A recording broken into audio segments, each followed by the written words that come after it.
Everyone, एक बार फिर से स्वागत है आप सभी का मेरे यूट्यूब चैनल में। आज हम पढ़ने वाले हैं सामाजिक विज्ञान कक्षा 9 का चैप्टर नंबर 3, जिसका नाम है प्राचीन भारत और विश्व। तो गाइज, इस चैप्टर में हम जो प्राचीन भारत है और जो विश्व है इसके बारे में विस्तार से पढ़ने वाले हैं। तो अगर आपने अभी तक मेरे चैनल को सब्सक्राइब नहीं किया है तो सब्सक्राइब वाले बटन पे जाके क्लिक करो और साथ में बेल आइकन की घंटी को भी दबा देना, ताकि मेरे आने वाले वीडियो का नोटिफिकेशन आपको मिलता रहे। अब हम जो हमारा चैप्टर है प्राचीन भारत और विश्व अंदर गाइज, हम जो वृहद भारत है यानी भारतीय संस्कृति के जो प्रचार प्रसार हैं इसके जो कारण हैं, तो उसमें हम भौगोलिक कारण, आर्थिक कारण, धार्मिक कारण है, राजनीतिक कारण है, तो इन सबको इस चैप्टर में हम विस्तार से पढ़ने वाले हैं। तो चलो अब हम जो हमारा चैप्टर है भारत और प्राचीन भारत और विश्व, इसको हम स्टार्ट करते हैं। पहले प्राय ये माना जाता था कि प्राचीन काल में भारत का दुनिया के दूसरे देशों से कोई संबंध नहीं था। यानी प्राचीन में पहले ये माना जाता था कि प्राचीन काल के अंदर भारत का दुनिया के दूसरे देशों से कोई संबंध नहीं था, यानी कोई रिलेशन नहीं था। लेकिन पुरातत्व एवं इतिहास से संबंध रखने वाली खोजों से अब ये स्पष्ट हो गया कि प्राचीन भारत की जो सिंधु सरस्वती सभ्यता काल से लेकर 10वीं शताब्दी ईस्वी तक भारत का दुनिया के दूसरे देशों से भी घनिष्ठ व्यापारिक और सांस्कृतिक संपर्क रहा है। यानी पहले तो ये माना जाता था कि प्राचीन काल में जो भारत है उसका दुनिया के दूसरे देशों से कोई संबंध नहीं था, लेकिन जो हमारी जो सिंधु सभ्यता है यानी प्राचीन भारत की जो सिंधु सरस्वती सभ्यता है, इसके अंदर जो 10वीं शताब्दी ईस्वी है, तो यहाँ भारत है वो दुनिया के दूसरे देशों से घनिष्ठ व्यापारिक और सांस्कृतिक संपर्क में रहा। तो ये माना जाता है कि भारत है वो प्राचीन के अंदर भी दूसरे देशों से संबंध रखता था। सिंधु सरस्वती सभ्यता काल से लेकर गुप्त वंशी सम्राटों के समय तक मिस्र, मेसोपोटामिया, यूनान, रोम आदि जो पश्चिमी देश हैं, तो देशों के साथ भारत के जो व्यापारिक और सांस्कृतिक संबंध थे, जिसमें हर्षवर्धन के बाद दक्षिणी भारत में चौल साम्राज्य के विस्तार के समय ईसा की जो 10वीं शताब्दी है उस तक पश्चिमी देशों के मुकाबले मध्य एशिया, दक्षिणी पूर्वी एशिया के साथ भारत के ऐसे घनिष्ठ व्यापारिक, राजनीतिक और सांस्कृतिक संबंध थे, जिस कारण भारत को वृहद भारत के रूप में भी पहचाना जाता था। और संसार के जो मानचित्र में आज भारत को जिन भौगोलिक और राजनीतिक सीमाओं में दिखाया जाता है, तो पहले भारत इतना छोटा या सीमित नहीं था और वह और भी बड़ा था। प्राचीन काल में भारत की जो भौगोलिक सीमाएं हैं वो काफ़ी विस्तृत थी, काफ़ी बड़ी थी, और भारत के जो उत्तर पश्चिम में स्थित आज का जो अफगानिस्तान है वो भारत का ही एक हिस्सा था। तो पूरे मध्य एशिया के भूभाग में भारत की सांस्कृतिक और जीवन प्रणाली फैली थी। तो इधर पूर्व में भारत की जो भौगोलिक सीमाएं हैं बर्मा यानी म्यांमार तक जो विस्तृत थी, और इसके अलावा भारत के दक्षिण पूर्व में बंगाल की खाड़ी से और पूर्वी दिशा में स्थित मलया, जावा, सुमात्रा, बर्मा, म्यांमार, बोर्निया, बाली, चंपा, हिंदी, चीन, इंडोनेशिया, श्याम, कोमोडिया आदि, सूरीनाम आदि द्वीप समूह और श्रीलंका भारत के ही अंग थे। तो यहाँ भारत के राजाओं का आधिपत्य था। तो इन द्वीपों में रहने वाले निवासी भारत की तरह ही जीवन बसर करते थे, यानी भारत की तरह ही जो जीवन है वो व्यतीत करते थे। तब प्राचीन काल से लेकर लगभग 10वीं शताब्दी तक वास्तविक जो स्थिति है वो ये थी कि पश्चिम में मध्य एशिया के भूभागों से लेकर इधर पूर्व में बर्मा और दक्षिणी पूर्वी एशिया के द्वीप समूह तक, और उत्तर में तिब्बत से लेकर दक्षिण में श्रीलंका के भूभाग में भारतीय जीवन लहराता था। जीवन के विविध पक्षों में भारत और भारत की जो संस्कृति है वो नजर आती थी। तब भारत बड़ा और बड़ा से भी बड़ा नजर आता था।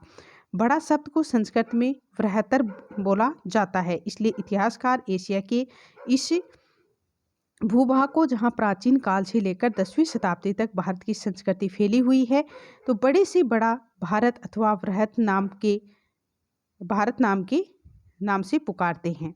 यानी जो भूभाग है वो प्राचीन काल से लेकर और 10वीं शताब्दी तक भारत की जो संस्कृति है वो फैली हुई थी बड़े भूभाग पर। तो बड़े से बड़ा जो भारत है अथवा जो वृहत्तर भारत के नाम से इसे पुकारते हैं।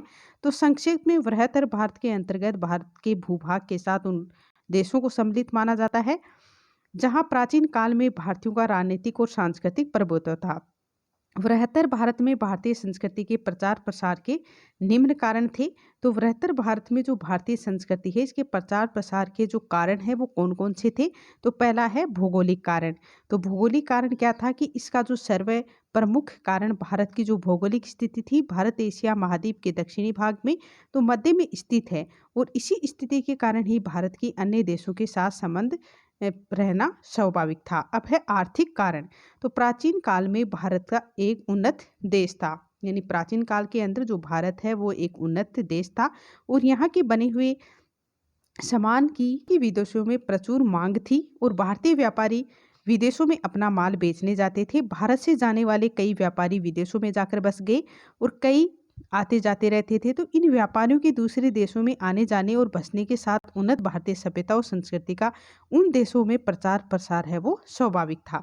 यानी आधे व्यापारी ऐसे थे जो वहाँ जाकर है वो बस गए, और आधे ऐसे थे जो आते जाते रहते थे। अब है धार्मिक कारण। तो धार्मिक कारण में क्या है कि बौद्ध धर्म के उदय से पूरा जो व्यापारी आर्थिक कारणों से दक्षिण पूर्वी एशिया में बसे, उन्होंने हिंदू धर्म की मान्यताओं का प्रचार प्रसार किया। बौद्ध धर्म के उदय के पश्चात भारत से कई बौद्ध धर्म प्रचारक समय समय पर अन्य देशों में धर्म प्रचार के लिए गए। तो इन धर्म प्रचारकों ने विदेशों में मात्र धर्म को ही नहीं फैलाया बल्कि भारतीय सभ्यता और संस्कृति का भी प्रचार किया। तो इसके अलावा दक्षिण पूर्वी द्वीप समूह में चोल राजाओं ने हिंदू धर्म के प्रचारक भेजे थे, और उनके साथ कई जो भारतीय साहित्यकार हैं, जो कलाकार हैं आदि उन देशों में गए, और उन सब ने मिलकर वहाँ पर भारतीय जो संस्कृति है, जो भाषा है, साहित्य है, कला है आदि का है, जो धर्म है आदि का प्रचार वहाँ पे किया। अब है राजनीतिक कारण। तो राजनीतिक कारण के अंदर है कि प्राचीन काल में भारत के कई राजा और राजकुमार दक्षिण पूर्वी एशिया के भागों में गए, और वहाँ उन्होंने अपने राज्य एवं उपनिवेश संस्थापित किए। तो इन भागों में इस प्रकार के राज्यों उपनिवेशों की स्थापना के साथ भारतीय विचारधारा, भाषा, संस्कृति और सभ्यता का सरलतापूर्वक विदेशों में प्रसार हुआ। तो इस मैप में आप देख रहे हो वृहत्तर भारत, यानी जो भारत है वो कितना बड़ा था, चारों तरफ है वो फैला हुआ था, जिसके अंदर अफगानिस्तान भी ये है वो भारत के अंदर ही आता था। तो इस तरह से जो वृहत्तर भारत था वो इतना बड़ा था, जो आप इस मैप में देख सकते हो। जैसे अफगानिस्तान, खाड़ी, पर्शियन, अरबिया, अदन, सोमाली लैंड, अरब सागर है, बंगाल की खाड़ी, और जो बोर्निया है, चीन, यांगती शिक्यांग, हवांगो, और जो बर्मा, म्यांमार है, नेपाल है, ब्रह्मपुत्र नदी है, तिब्बत है, चीनी तुर्किस्तान, रशियन तुर्किस्तान। तो यहाँ तक जो हमारा वृहत भारत है हुआ था। तो इन सभी कारणों की पृष्ठभूमि में भारतीय सभ्यता और संस्कृति का मध्य एशिया एवं उत्तरी पूर्वी दक्षिणी पूर्वी एशिया के देशों में प्रसार हुआ। अब है मध्य एशिया। तो मध्य एशिया के अंदर है कि प्राचीन काल में सांस्कृतिक दृष्टि से मध्य एशिया का प्रदेश भारत के पूर्ण प्रभाव में था। इस प्रदेश के खेतान, कूचा, कारा शहर, तुर्फान आदि स्थल भारतीय संस्कृति के प्रमुख केंद्र थे। इन प्रदेशों में हुई पुरातात्विक खुदाई में निकले अवशेषों, मूर्तियों, भित्ति चित्रों, वहाँ के प्राचीन साहित्य में वर्णित गाथाओं और राजाओं के नामों आदि से स्पष्टतया ये ज्ञात होता है, ये हमें जानकारी मिलती है कि इन भागों में भारतीय धर्म, भाषा, लिपि, कलात्मक प्रवृत्तियों का अत्यधिक प्रचार प्रसार हुआ था। वह खेतान भारतीय सभ्यता और संस्कृति का बहुत बड़ा केंद्र था। तो वहाँ बौद्ध धर्म की महायान शाखा के अनुयायी अत्यधिक संख्या में रहते थे। यहाँ इतनी अधिक संख्या में भारतीय बस चुके थे कि उन्होंने स्थानीय लोगों को भारतीय रंग में रंग दिया, और खेतान की भांति कूचा भी भारतीय संस्कृति का प्रमुख केंद्र था। तो यहाँ की जो लगभग संपूर्ण जनता है वो बौद्ध धर्म का पालन करने लगी थी। लगभग 1000 स्तूपों एवं विहारों का यहाँ निर्माण किया गया, और संस्कृत भाषा, भारतीय ज्योतिष, आयुर्वेद तथा कला का प्रचलन था। तो यहाँ के शासकों के नाम भारतीय थे, जैसे हरदेव, स्वर्गदेव आदि। तो खेतान एवं कूचा की भांति ही कारा शहर एवं तुर्फान भी भारतीय सभ्यता के प्रमुख केंद्र थे। तो ये दोनों अलग अलग प्रदेशों के थे, और कारा शहर के लिए कहा जाता है कि यहाँ कनिष्क के साम्राज्य का एक महत्वपूर्ण भाग था। तुर्फान प्रदेश में भी 5वीं शताब्दी तक बौद्ध धर्म का प्रचार हो चुका था। यहाँ पर हुई खुदाई में बौद्ध विहारों, स्तूपों, मूर्तियों के अवशेष प्राप्त हुए हैं। तो इनसे इस क्षेत्र में भी भारतीय संस्कृति सभ्यता के प्रभाव का ज्ञान होता है। 8वीं शताब्दी में जब से इस्लाम ने यहाँ प्रवेश किया, तो यहाँ से भारतीय सभ्यता एवं संस्कृति है वो बड़ी तेजी से लुप्त हो गई। अब है अफगानिस्तान। तो अफगानिस्तान के अंदर क्या है कि प्राचीन काल में अफगानिस्तान तो भारत का ही एक अंग था और ऋग्वेद काल में भारतीयों की बस्तियां यहाँ फैली हुई थी। मौर्य काल में अफगानिस्तान भारतीय साम्राज्य का अंग था। तो यह वस्तुतः प्राचीन काल में अफगानिस्तान उत्तर भारत का एक भाग था, जहाँ के लोग मध्य भारत की भाषा बोलते थे। बौद्ध धर्म यहाँ फला फूला था। बौद्ध धर्म के अतिरिक्त यहाँ हिंदू धर्म का भी बड़ा प्रचार था। वह चीन। तो चीन और भारत के प्राचीन संबंधों का उल्लेख महाभारत, मनुस्मृतिम, कालिदास के अभिज्ञान शकुंतलम नाटक में प्रकट होता है। यानी चीन और भारत के जो संबंध हैं इसका उल्लेख है वो महाभारत, स्मृति और कालिदास का जो अभिज्ञान शकुंतलम जो नाटक है इसके अंदर प्रकट होता है। किंतु ईसा की पहली शताब्दी यानी धार्मिक सांस्कृतिक दृष्टि से चीन और भारत का आदान प्रदान प्रारंभ हो गया और लगभग 65 ईस्वी में चीनी सम्राट मेंगदी धर्मरत्न तथा मातंग नामक 2 बौद्ध भिक्षुओं को भारत से चीन ले गया था और वे बौद्ध ग्रंथों को चीनी भाषा में अनुवाद करते रहे। चीन में बौद्ध धर्म में व्यापक प्रसार के साथ भारतीय स्थापत्य कला, मूर्तिकला, चित्रकला आदि का जो प्रभाव है वो पड़ा और भारतीय गणित, ज्योतिष, चिकित्सा, संगीत का भी वहाँ काफ़ी प्रचार हुआ। तो चीन में कई बौद्ध मंदिर, गुहा मंदिर बनाए गए। भारतीय चित्रशैली का अनुसरण कर कई भित्ति चित्र बनाए गए तथा भारतीय शैली की वहाँ मूर्तियाँ बनने लगी और चीन में ही बौद्ध धर्म कोरिया और जापान तक फैला। अब है तिब्बत। तो उत्तर में भारत का निकटतम पड़ोसी तिब्बत भी सभ्यता और धर्म के क्षेत्र में भारत का ऋणी है और तिब्बत के राजा स्त्रोसांग नेपो ने भारत से वैवाहिक संबंध स्थापित किए और वहाँ पर बौद्ध धर्म का खूब प्रचार प्रसार हुआ। बौद्ध मंदिर एवं विहार बनवाए गए। संस्कृत भाषा एवं भारतीय लिपि ब्राह्मी एवं ख्रोष्टी इन्होंने अपनाई। तो इसके साथ ही कई तिब्बती छात्र भारतीय विद्यालयों में आकर अध्ययन करने लगे। अब है श्रीलंका। तो भारत और श्रीलंका का जो संबंध है वो प्राचीन काल से ही रहा है। भारतीय इतिहास में इसका सर्वप्रथम उल्लेख वाल्मीकि रामायण में आता है। यानी भारत और श्रीलंका का जो संबंध है वो प्राचीन काल से था और इसका उल्लेख है वो वाल्मीकि रामायण में आता है। जबकि राम ने श्रीलंका पर विजय प्राप्त की थी और मौर्य काल के इतिहास में ये प्रकट होता है कि सम्राट अशोक ने बौद्ध धर्म के प्रचारार्थ अपने पुत्र महेंद्र और पुत्री संघमित्रा को श्रीलंका भेजा था और वहाँ के राजा तिस्सा ने बौद्ध धर्म स्वीकार कर उसे राजकीय संरक्षण प्रदान किया था। फलतः बौद्ध धर्म वहाँ का सीनीय धर्म बन गया था। धर्म के साथ साथ पाली भाषा और ब्राह्मी लिपि का भी श्रीलंका में प्रचार हुआ था। साथ ही श्रीलंका के साहित्य तथा जनजीवन पर भारतीय संस्कृति का पर्याप्त प्रभाव पड़ा, जिसकी झलक आज भी स्पष्ट दिखाई देती है। अब है बर्मा।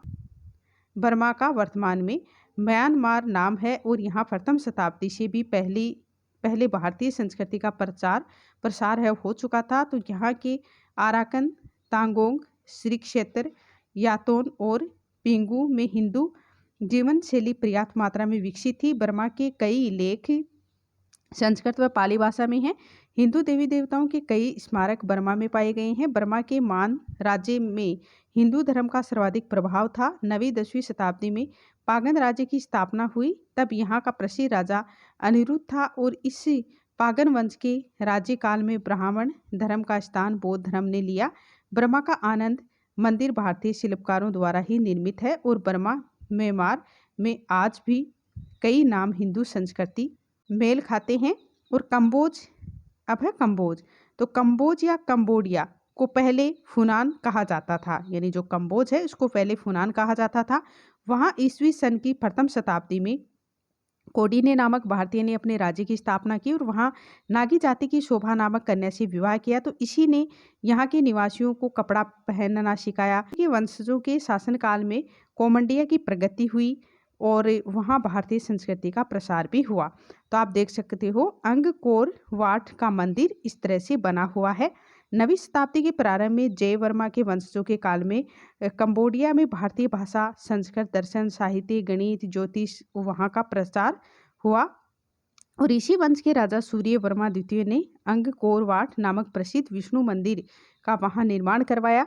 तो ये मंदिर भारतीय स्थापत्य कला का उत्तम नमूना है और इस तरह से जय वर्मा सप्तम ने अंगकोर थोम नामक एक और विष्णु मंदिर का निर्माण करवाया। कंबोडिया के अभिलेखों तथा अन्य ऐतिहासिक अवशेषों से ज्ञात होता है कि वहाँ के नगरों के नाम भारतीय नगरों के समान थे, जैसे ताम्रपुर, ओडियपुर, विक्रमपुर आदि। कंबोडिया में यज्ञाधिक का भी प्रचार था और प्राचीन भारतीय शिक्षा प्रणाली के अनुरूप आश्रमों में शिक्षा का कार्य होता था। वहीं प्राचीन मंदिरों में शिव, विष्णु, उमा, ब्रह्मा, सरस्वती, गंगा, चंडी, लक्ष्मी, गणेश आदि की मूर्ति पूजा प्रचलित थी और वेद, पुराण, रामायण, महाभारत आदि भारतीय साहित्य का प्रचार है वो हुआ था। तो वहाँ के प्राचीन मंदिरों में शिव और विष्णु के मंदिर भी अधिक थे। अब है चंपा। तो चंपा क्या है कि जो कोडम्बिया है या कंबोज के जो पूर्वी भाग हैं, इसमें प्राचीन काल में चंपा नामक राज्य था जिसका आधुनिक नाम वियतनाम है। तो ये भी प्राचीन काल में भारतीय उपनिवेश था और यहाँ का पहला राजा श्रीमार था जो हिंदू था। श्रीमार हिंदू था। तो इस राज्य में भी कई हिंदू राजवंशों ने लंबे समय तक शासन किया, जिनमें भद्रवर्मा, गंगराज, पांडुरंग, भृंगु और हरिवर्मा प्रमुख थे। चंपा के प्राचीन ऐतिहासिक अवशेषों और परंपराओं से ज्ञात होता है कि वहाँ भारत की भांति वर्ण व्यवस्था विद्यमान थी। विवाह की पद्धति भारत की तरह ही थी। तो यहाँ यज्ञोपवीत धारण करने की जो प्रथा थी वह राजकुलों में सती प्रथा प्रचलित थी और विधवाएं हैं वो विधवाएं हैं वो सादा जीवन है वो व्यतीत करती थी। तो इस प्रकार में भारतीय त्यौहार है वो मनाए जाते थे। चंपा की जो राजभाषा है वो संस्कृत थी और वहाँ भारतीय धर्म, दर्शन, साहित्य, व्याकरण आदि का खूब अध्ययन होता था और यहाँ शैव मत का सबसे अधिक प्रचार था। भाद्रवर्मा में मायसन में एक मंदिर का निर्माण करवाया। तो शिव के अलावा अन्य भारतीय देवता राम सीता की भी वहाँ पूजा होती थी और उसके मंदिर भी बनवाए गए थे। तो वहाँ के मंदिरों में चालुक्यों की स्थापत्य निर्माण शैली का अनुसरण किया गया। तो चंपा है वो बाद में बौद्ध धर्म का भी व्यापक प्रसार हुआ और कई बौद्ध धर्मों का निर्माण भी हुआ। तो चंपा है, इसकी जो भाषा है राजभाषा वो क्या थी, वो संस्कृत थी। और यहाँ क्या है कि शिव के अलावा यहाँ भारतीय देवता यानी राम सीता की भी पूजा होती थी। तो इस तरह से जो बौद्ध धर्म है इसका भी व्यापक यहाँ पर प्रचार हुआ और कई बौद्ध मंदिरों का भी निर्माण हुआ। अब है मलाया द्वीप समूह जिसे अब मलेशिया कहते हैं में प्राचीन काल में हिंदू राज्यों का विकास हुआ। तो इनमें करमरंग, कलशपुर, कटा है वह पहंग आदि राज्य है वो प्रमुख है। तो इस प्रायद्वीप के अनेक भागों में प्राचीन मंदिरों के खंडहर, मूर्तियां संस्कृत भाषा में उत्कीर्ण लेख आदि प्राप्त हुए हैं, जिससे पता चलता है कि मलाया में भारतीय संस्कृति का पूर्ण प्रभाव था और यहाँ के राजाओं में गौतम, समुद्र, विजय वर्मन आदि हैं वो भारतीय नामों के सदृश उल्लेख मिलता है। तो यहाँ पर भी बौद्ध धर्म का प्रचार हुआ और बौद्ध स्तूपों का निर्माण हुआ था। तो आज आज भी ऐसे ब्राह्मण परिवार मौजूद हैं जिनके पूर्वज भारत से गए थे और दक्षिण में चोल साम्राज्य के प्रतापी राजा राजेंद्र चोल प्रथम का भी इस द्वीप समूह पर व्यापारिक नियंत्रण था। अब है जावा। वर्तमान इंडोनेशिया में स्थित जावा में भारतीयों ने 65 ईस्वी पूर्व अपना उपनिवेश स्थापित कर लिया था। फहान के निर्माण के अनुसार 5वीं शताब्दी के आरंभ में जावा में हिंदू धर्म फैल चुका था और वहां ब्राह्मणों का बोलबाला अधिक था। तो शिव के उपासकों की संख्या अधिक थी। जावा में हजारों बौद्ध और हिंदू मंदिरों के अवशेष पाए गए हैं। जावा में हिंदू राजवंश एवं भारतीय संस्कृति का प्रभाव 15वीं शताब्दी में कबूल खां के आक्रमण से पहले तक बना रहा।